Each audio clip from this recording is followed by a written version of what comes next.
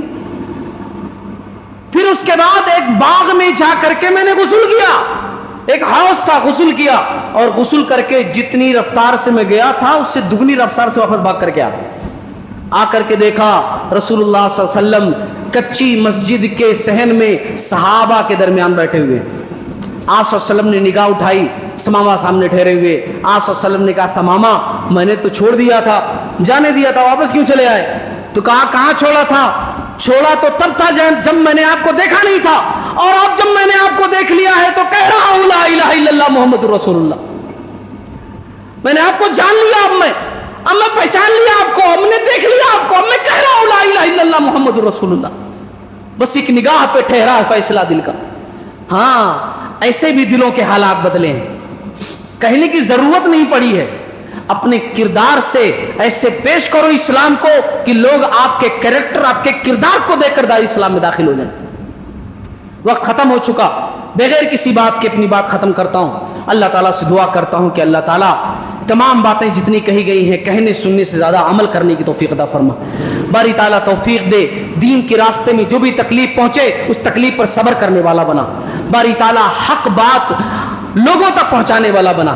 باری تعالیٰ توفیق دے کہ ہم سب مل کر کے دین کا کام کریں, رب کی توحید کا کام کریں, شرک سے اس دنیا کو پاک کریں, اپنی بستی کو, اپنے محلے کو شرک کی گندگی سے, اس کی آلودگیوں سے اللہ تعالیٰ ہمیں پاک کرنے والا بنا. باری تعالیٰ ہمیں ایسی ہمت دے, ایسی طاقت دے کہ اللہ رب العالمین مل جل کر کے اللہ کے راستے میں ہم دعوت کا کام کریں. ہمارے جو ذمہ دار ہیں, جنہوں نے یہ مجلس رچائی ہے, بسائی ہے, جو یہاں موجود ہیں, اس شہر کے اندر بہترین دعوت کا کام کر رہے ہیں, شہر سے باہر قریوں میں بہترین دعوت کا کام کر رہے ہیں, اللہ ان کو صحت و تندرستی سے نواز اور ان کے ذریعے سے دین کا, جماعت کا اور زیادہ کام لے.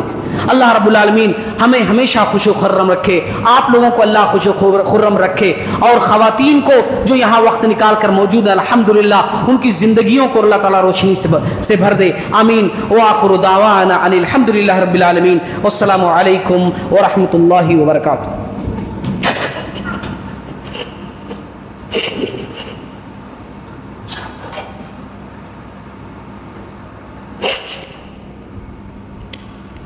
جزاک اللہ خیر و احسن الجزا۔ سامعین کرام، علامہ اقبال کا ایک شعر ہے جو شیخ کے پورے خطبے کی نمائندگی کرتا ہے کہ اپنے من میں ڈوب کر پاجا سراغ زندگی، تو اگر میرا نہیں بنتا تو نہ بن، اپنا تو بن۔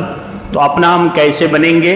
اللہ رب العالمین کے اس مشن میں شامل ہو کر کے، جڑ کر کے، جب بھی زمین میں فساد برپا ہوا تو اللہ تعالیٰ نے کوئی ایکشن فوری طور پہ نہیں لیا، بلکہ ایک مشن کے لیے نبی کو بھیجا اور انہیں کتاب دی اور انہیں اس بات کا حکم دیا کہ اس کتاب میں جو تعلیمات ہیں اسے عام کرو، اس کا پرچار کرو، امر بالمعروف کرو، نہی عن المنکر کرو۔ اور اسی فارمولے سے اللہ تعالیٰ نے اس زمین کا بگڑا بیلنس بنایا ہے۔ ہماری اور آپ کی اس وقت کی سب سے بڑی ضرورت ہے کہ اس مشن سے جڑ کر کے دعوت تبلیغ کو اور اس انبیائی مشن کو آگے بڑھائیں، اور اللہ رب العالمین نے جو ہمیں ذمہ داری دی ہے اس ذمہ داری کو نبھائیں۔ اللہ تعالیٰ سے دعا کریں کہ اللہ تعالیٰ ہمیں اس مقصد میں کامیاب فرمائے۔ اب اخیر میں صدر جلسہ محترم جناب محمد الیاس خان صاحب امیر شہری جمعیت اہل حدیث سے درخواست کروں گا کہ وہ آپ آئیں اور اس مجلس کے تاثرات اور خطبہ صدارت پیش فرمائیں۔ جناب الیاس خان صاحب امیر شہری جمعیت اہل حدیث نظام آباد۔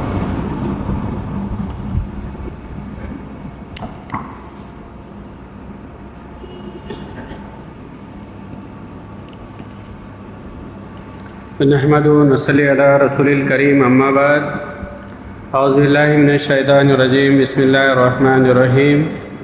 یا ایہا الذین آمنوا اتقوا اللہ وقولوا قولا سدیدا یصلح لکم اعمالکم ویغفر لکم ذنوبکم ومن یطع اللہ ورسولہ فقد فاز فوزا عظیما۔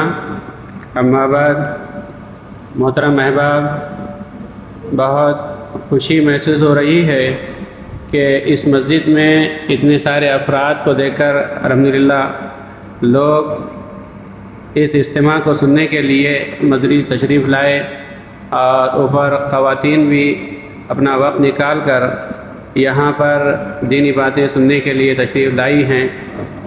میں چند باتیں آپ کے سامنے رکھوں گا شہر نظام آباد کے تعلق سے۔ الحمدللہ شہری جمعیت اہل حدیث اور نظام آباد کی سطح پر ہمارے پاس 2 دعویٰ سینٹر کام کرتے ہیں، جس میں ہمارے ایک سعادت بھائی کا گروپ ہے، جس میں علیم صاحب ہے، اظہر بھائی ہے، اور ایک گروپ ہمارا محمد علی صاحب اور یوسف بھائی، عمران صاحب، ہمارے شکیلہ صاحب بھی اس کے اندر موجود تھے۔ یہ 2 گروپ الحمدللہ غیروں میں کام کرتا ہے۔ میں ہمارے جماعتی بھائیوں سے خواہش کروں گا کہ آپ بھی اپنا وقت نکال کر اس گروپ کے ساتھ ملیں اور دین اسلام کی دعوت کو غیروں میں دینے کے لیے ان کا ساتھ دیں۔ الحمدللہ یہ لوگ بھی جب شہری جمعیت تشکیل پائی تھی تو میرے سے ملنے کے لیے آئے تھے، اور میں نے بھی ان سے تعاون کرنے کا وعدہ کیا تھا۔ انشاءاللہ جمعیت آپ کے ساتھ ہے، آپ کے کندھے سے کندھا ملا کر آپ کا ساتھ دینے کے لیے تیار ہے۔ انشاءاللہ میں بھی آپ تمام احباب سے گزارش کرتا ہوں کہ ایسے گروپ کے لیے آپ اپنا وقت نکال کر ان کا ساتھ دیں۔ وہ راہ للہ میں ہر اتوار کو کہیں نہ کہیں جا کر غیر مسلموں میں دعوت کا کام کرتے ہیں۔ ہمیں چاہیے کہ ان کے ہاتھوں کو ہم مضبوط بنائیں۔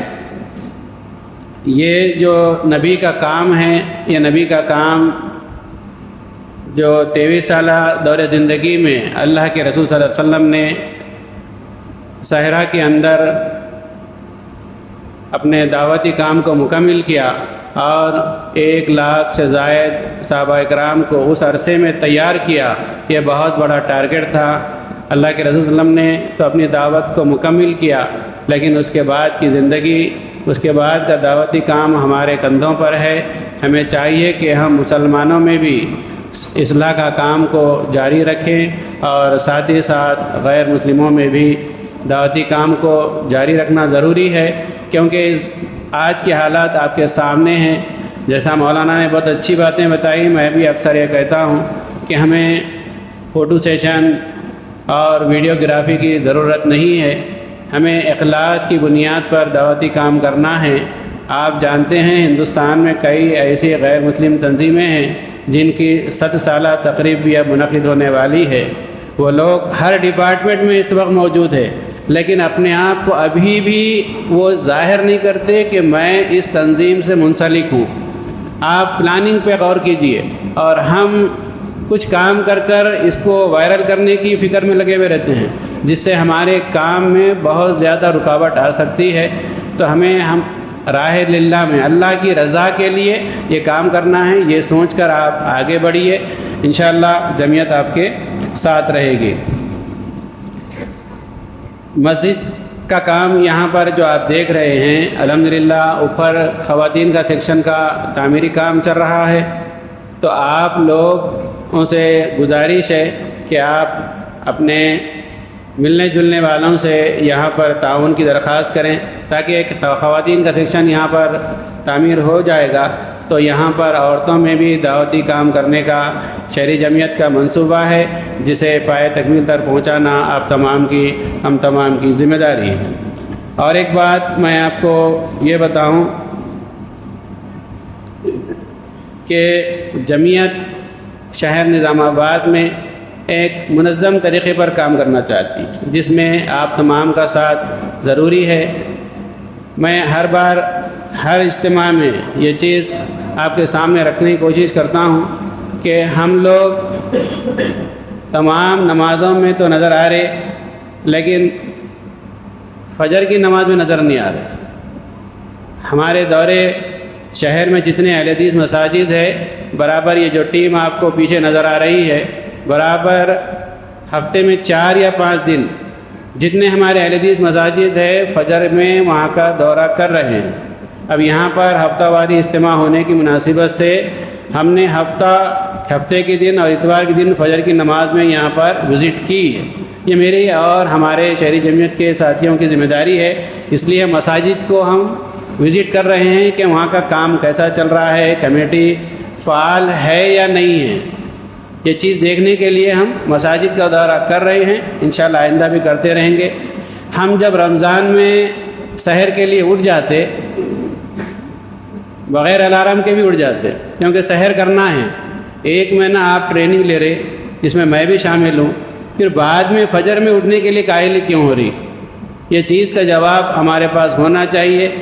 میں آپ سے ابھی گزارش کرتا ہوں کہ آپ اپنا موبائل نکال کر فجر کی نماز کے لیے الارم رکھ لیجئے، یا پھر مسجد سے نکلتے ہی آپ الارم رکھیں۔ اپنے محلے کی مساجد میں فجر کی نماز میں شریک رہیں۔ یہ بہت بڑی قربانی ہے، آپ کو دعوتی کام کرنا ہے، تو آپ اپنے آپ کو تبدیل نہیں کریں گے تو دعوتی کام کیسا کریں گے؟ آپ فجر کے وقت کی قربانی، نیند کی قربانی آپ نہیں دے پا رہے تو پھر دعوتی کام آپ سے کیسا ہوگا؟ تو آپ پہلے پابند بھی ہونا ہے اور دعوتی کام بھی کرنا ہے۔ تو اللہ تعالیٰ ہم تمام کو اس پر عمل پیرا ہونے کی توفیق عطا فرمائے، آمین۔ السلام علیکم ورحمۃ اللہ وبرکاتہ۔